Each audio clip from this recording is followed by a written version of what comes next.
One of it was the fact that one of my friends was the BSF Baptist Student Fellowship president in University of Ilorin many years back.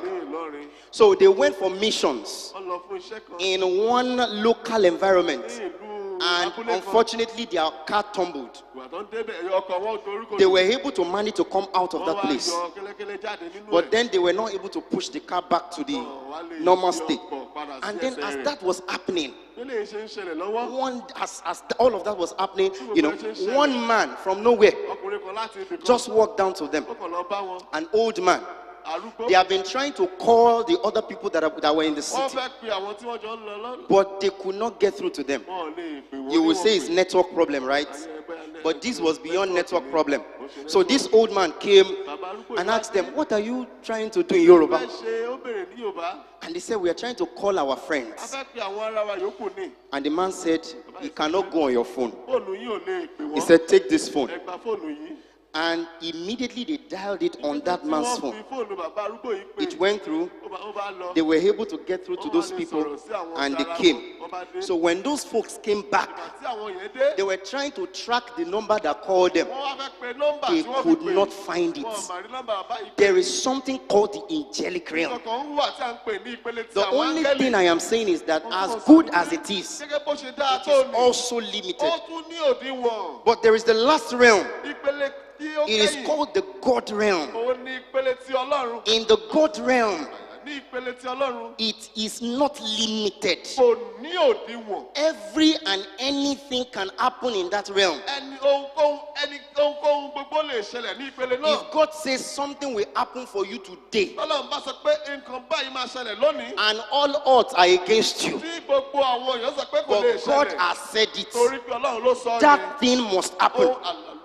It is an unlimited realm. Listen, people, expectation is the name that is given to the standard, to the limitations that man has put together in the human realm. You say, "I am expecting this," because you thought it and you felt that this is what I want. In the human realm, it is a limitation, because if you present that same thing to the God realm, God can actually shoot it beyond your expectations. So the expectations of man is good, but there is something higher than that. There is something that goes beyond the standard of men.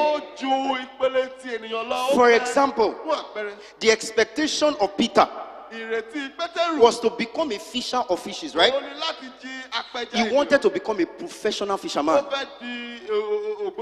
But the beyond expectation level of that fisher of men, man's expectation for Moses was to be an Egyptian prince. He was going to be given so much respect. Everybody will love him. But there was something higher than that. The expectations of God. That is a level beyond the human expectations. And that is to be the savior for a nation of people. Man's expectation for Esther, expectation level. We must embrace just one principle. I found it out in scriptures, and that principle is called partnership, which means that in the human realm, right,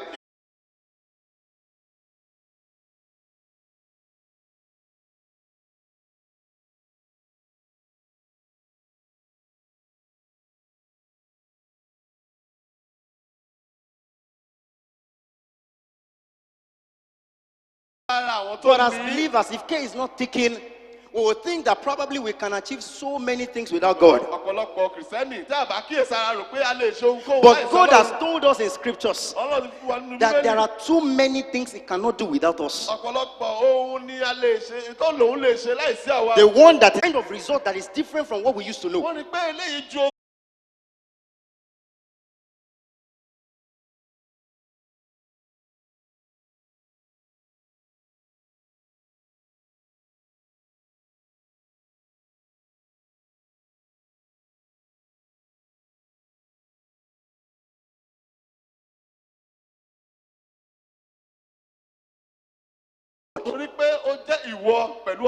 You know, people are man far away.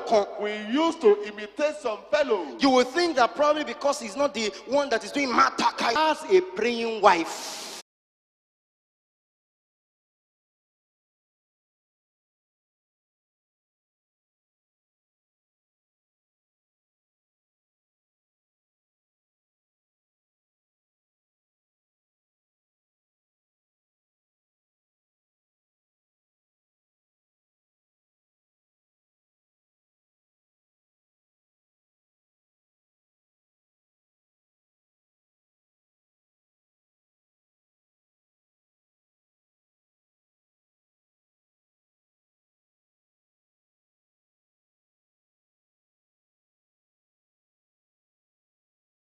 I want you to do it for me this year. I want to be filled with water in front of both of them.